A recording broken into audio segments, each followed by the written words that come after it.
All right, welcome to lesson 9. This is part of week 4 at code.org for your lessons. So let's go ahead and get started. I have my Google Doc pulled up so I know what I need to be looking for. Again, the Google Docs just to give you a little bit more explanation if you need a little bit more than what's on the actual coding. So I'm just kind of taking a note which ones have questions I am going to need to answer. Let's go ahead and head over to code.org. Again, we have an overview. So lesson 9 is about sprite movement. So in lessons 7, you were focusing more on just like random numbers, but now we're actually going to make it a nice, smooth animation like you're going to see in a flip book or an animated cartoon of some sort. So we're going to be continuing to use that draw loop, and then we're going to use the counter program, which you started to look at with that unplugged activity from last week, where you're moving the smiley across the program. So let's go ahead and continue. And then we have our video for you to watch. Again, there are 2 questions for you to answer on the Google Docs, so make sure you do that after watching the video. Let's move on.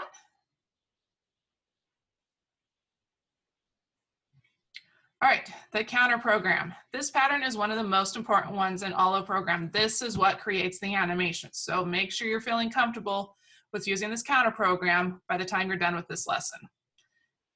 So it's a value or a parameter or equals your same parameter plus 1 plus 2.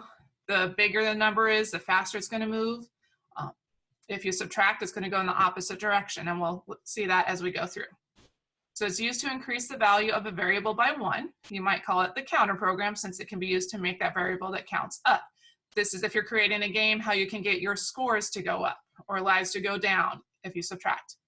You use this pattern a lot, especially with the draw loop. Let's see what it looks like. So do this.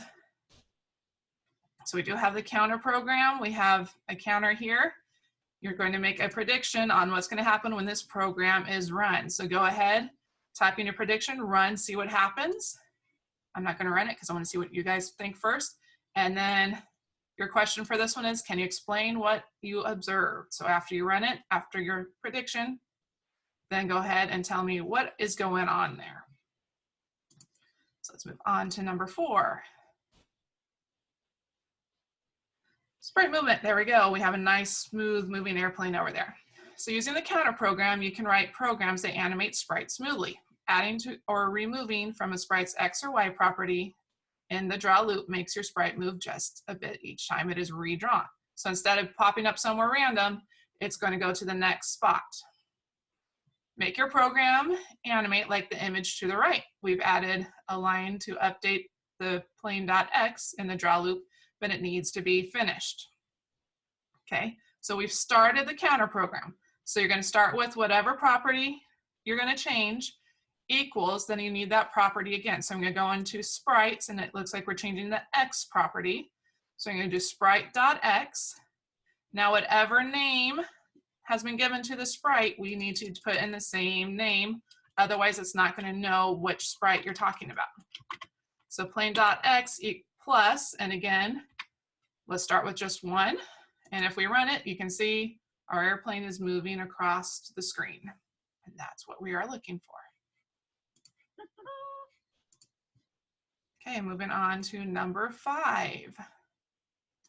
Okay, if adding a sprite's x coordinate makes it move to the right, how do you make it move to the left? So make your program animate like the image to the right, update fly.x inside the draw loop so that in each frame the fly is drawn a little bit further to the left. Here's a tip. You can make your sprites move faster by adding or subtracting larger numbers. The fly in our example is about twice as fast as the airplane in this level. All right, so first we need to actually add our counter program. So again, we're doing the fly.x. Okay, so I'm going to go to math first.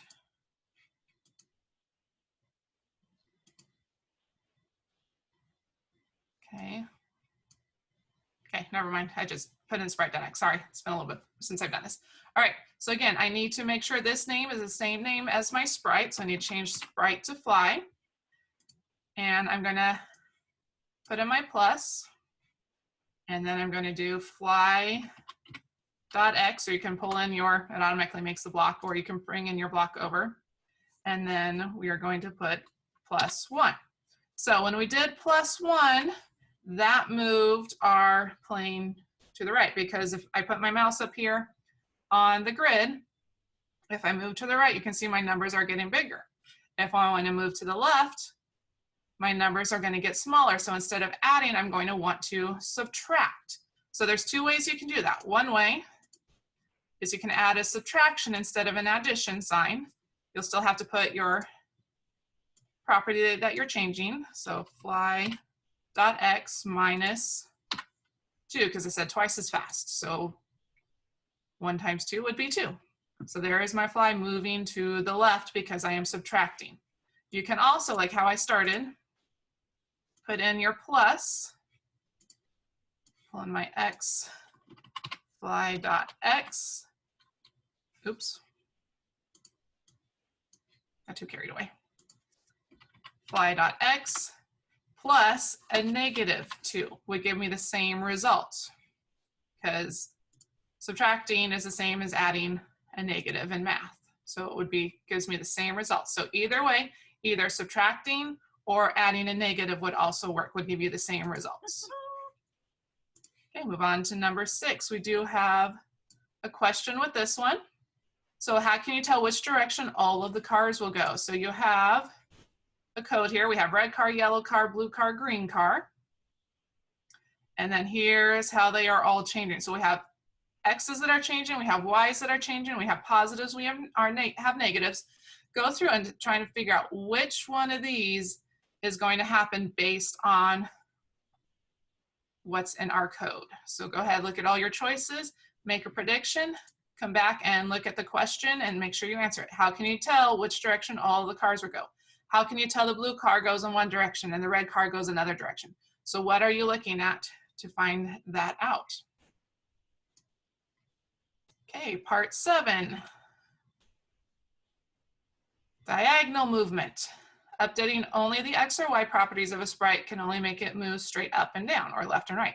If you want a sprite to move on a diagonal path, like we see on the mouse over here, you need to update both of those properties. Okay, so right now it's moving straight down. If I run it, can we update so it moves diagonally across the screen like the image to the right? So we have the Y is changing. We also need to change the X to get the sideways motion going at the same time. So let's find our sprite.x. And again, we need to call that mouse because that's the name of the sprite. Go to the math. We're going to be going to the right, so we will be adding back to sprites, mouse.x. And it looks like the Y is a 2, so I'm going to keep it a 2. So it's moving at the same speed. And now there it's going. Okay, now can you make the mouse point in the same direction as the image? So that's the challenge. See if you can try that one out on your own. But I'm going to move on to lesson 8. Or part 8, it should say. Okay, so again, here's a little bit of a summary about the counter program. Here's showing you how the code for what's going on in the image over here. So you can see the hippo's X and Y are changing. That's why he's moving diagonally. The rabbit's Y is changing. That's why he's moving down. And the pig X is changing. That's why he's moving to the right. Other uses, rotating, changing the size, and changing the width also works. Actually, I haven't tried that width. I may have to try that sometime.